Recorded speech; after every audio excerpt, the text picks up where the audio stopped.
Hello everyone, welcome back to the channel.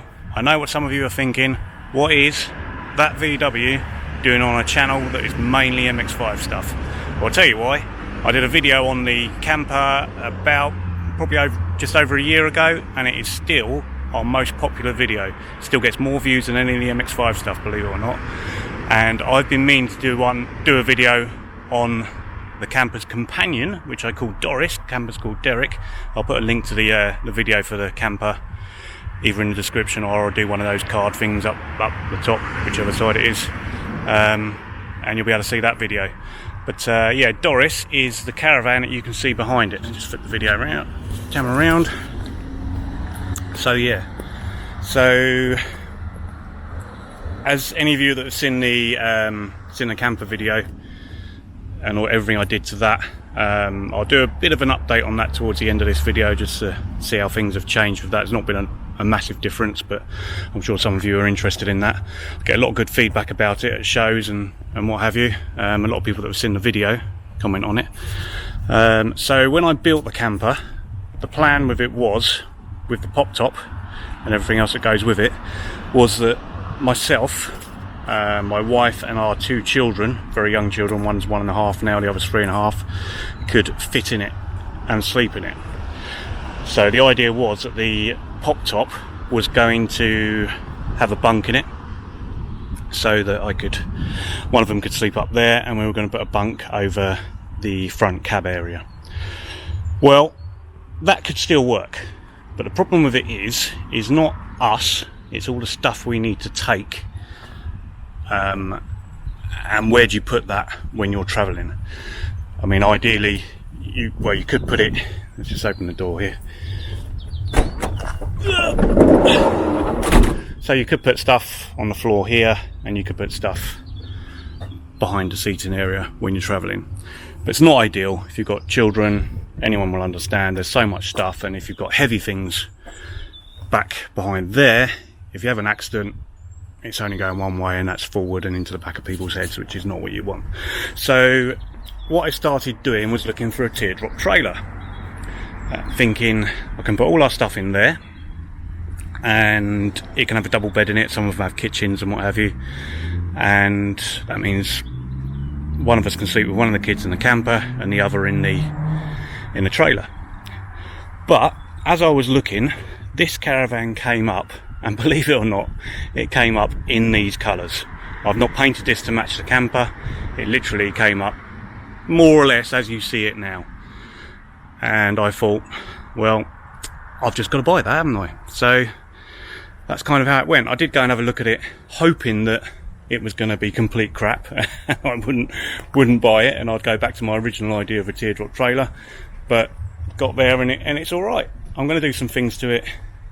We've had it for a couple of years now, so I'm going to do some things to it this winter, of which I'm hoping to do videos of. But as you can see, when you look at the colour of the Caravan to the colour of the interior of the camper, it's just absolutely perfect. I couldn't have hoped for it to be any better than that, really. So yeah, went and had a look at it. We were dead happy with it, so we thought, right, buy it. And hope that the camper can tow it alright, because it is only the 1.9 petrol, but it's okay. I've got some plans there in the future, but it's alright, it'll do for now. Right, so let's go inside and show you what this one's like inside, and talk about some of the things I've got planned. Right, let's go in. So what have I really done inside here? It's pretty much as it was. So you've got floors alright, upholstery, I don't know if that's original or not, perhaps someone can tell me. It's actually a Freedom Microlite Caravan, famously used as the airship for James May on Top Gear. So this side you've got your two sort of seating areas, that folds down into a bed.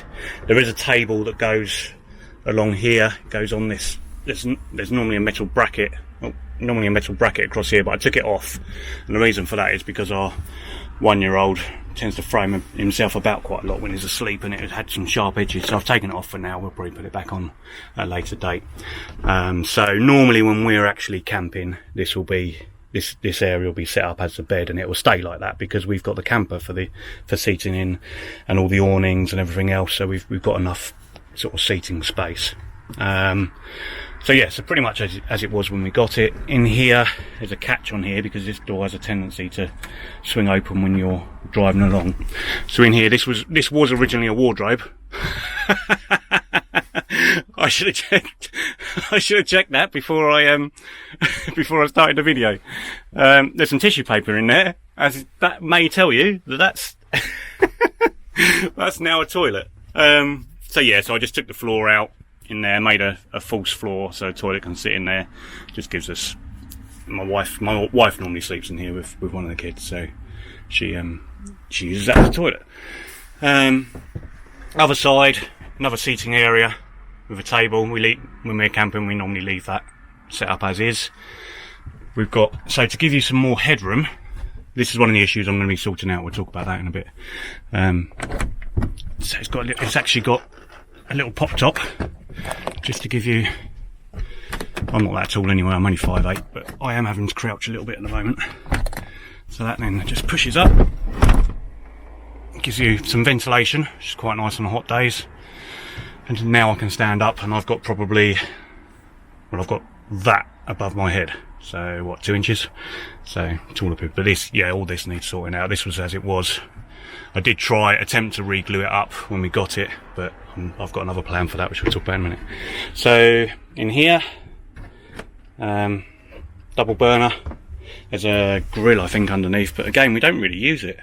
I've got a gas bottle in the front, but we don't really use this because we use everything that we've got in the camper. This is almost just like a annex, so to speak. And a sink this side. There's like little things up in here. You just sort of fold over so that doesn't get in the way. So yeah, so you've got a sink that way. There's a water tank in the front piece, I think. Cupboards full of toys, obviously. And that one got some tablecloths that came with it. Ah, there's a bin thing there, that's handy. Might use that. Yeah, and these end pieces will actually, they won't at the moment, the curtain's in the way, but they do actually fold right down here. These come up and gives you sort of an extension on the table. Quite handy, really. In terms of its size and what's actually in it, it's really handy. Right, so yeah, so going back to what we were talking about before, which was the fact that originally I was buying a teardrop trailer. Well, when this came up at it was priced similarly to a teardrop anyway. So I just thought, well, this kind of gives me more space than what a teardrop would anyway. And when you go camping and you have those rainy days, it just gives you a bit more inside space than just a camper and a teardrop. So it's dead handy for that. So what are my plans then? So as we've already noticed, most of the headlining is sagging down. It's really faded actually, because this was quite a bright red when we got it, and given that it doesn't really see sun on upwards, I don't really know why that's faded as much as it has. But anyway, the plan is to take all of this down and reline it in the same biscuit coloured stuff that's in the camper, of which I bought a load of that, and so that'll be everywhere. And it goes all the way down. You can see it's all down here, which it'll do two things. One, it'll solve this headlining issue, and the other thing is it'll really lighten it up in here, because it's a little bit dark and gloomy, to be honest with you. And then what we'll also do is we'll get all these reupholstered again to match what's on the camper, and new curtains to suit. I need to get curtains for the camper as well, so because what I use on that at the moment is those thermal sucker blind things, which are a bit of a pain in the arse, to be honest with you. They always quite often fall off, and yeah, and they just take up a lot of space. As you can see, they're actually there on the back, so they do actually take up rather a lot of space when stored. That one over there is that's the windscreen cover that I'll keep, because that's quite nice. But yeah, I will be getting. I already put the curtain tracks in when I built it anyway. So, but yeah, this is the stuff we're going to be using. So that you can see what sort of effect that will have, and what it will also do is on here I spoke about it in the camper build, is that I've actually got a closed cell foil backed foam, 8mm thick foam insulation that goes on there, so it creates your vapor barrier and everything, and tape it all up. So that's on every surface in here, and it works really well. So yeah, so that'll be the lining colour, and then the seats will be done. The seating will be done to match that. We had that done. That's one of the things that I didn't do myself, other than fit it.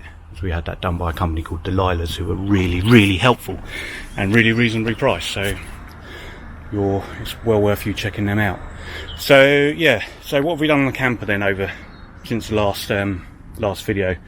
The answer to that is not a lot really. It's just been used as is. Bit of feedback on some of the things we've used. Do not buy Fiamma seat backs, because that is UV damage. They've literally rotted away because of the sun coming through the windows. Now we're in England, we don't get a lot of sun, so to do that in 2 years, it's crap, frankly. So don't buy them. Kind of made me lose faith in pretty much all Fiamma products. So yeah, so seating will be matching these. So we'll have this finish on the front, and then the vinyl on the sides, which should really brighten it up in there. I don't know if anyone out there is has a Freedom. Oh, sorry, press the wrong button. Has a Freedom Microlite, because if they do, these cushions that are in here will become available, because we'll get all new foam on them as well. And I want to try and find a way, and I haven't worked it out yet, but what I want to try and do is, one of the things that really bugs me is when you're trying to sit on the seats, is this it's just not attached. So when you sit, everything kind of slides out, and I don't know, it just gets a bit annoying. So when I do it, I want to try and work out ways of making things attach. I mean, this is fairly easy, because we'll just put we'll have a hardboard bottom, and then that can just be poppers or something like that, which will be easy for those. Which I suppose in all honesty, if that's done on those, they won't slide out, which means that then won't fall down. So maybe that is just the answer, because that biscuit coloured stuff, you can't really velcro to it, and I'll show you why. Because sorry, lots of backwards and forwards here, but I'm kind of getting carried away with what I'm talking about. So yeah, let me show you, because on the pop top on the camper, the way I have curtains on there is I don't know if we'll be able to show you. Just about see it there. Yeah, and on the, because there's windows on the pop top. So, and I have these, and these pieces go over those windows in the same material as the pop top material, and it's like, this is the fluffy side of the Velcro, but the Velcro, you know, hook and eye side is on the pop top. But when you fold it down, I don't know if you can pick out there, but it's kind of made it go really fluffy there. You see it there, so you can't really Velcro to it, because it will. I mean, this happens accidentally as you fold it down. I'll probably give that a shave. That'll probably cure that, and then that'll be all right. So yeah, I don't think I've got really a lot else to talk about. It's just quite a cute thing, really, and it just makes people smile as you're driving along, which is always, you know, that's basically sort of what I want to do. If I could get it so that it makes people laugh, then mission accomplished as far as I'm concerned. And it's quite cute. So yeah, so what I'm going to do is, that's kind of the end of this video, but I will try to do videos of what I'm doing in there if you're interested, and then we can get them out and sort of show what we're doing and how to line a caravan, which would apply to a camper as well. So alright, so thanks for watching, hope you enjoyed it, and we'll catch you on the next one. Bye bye.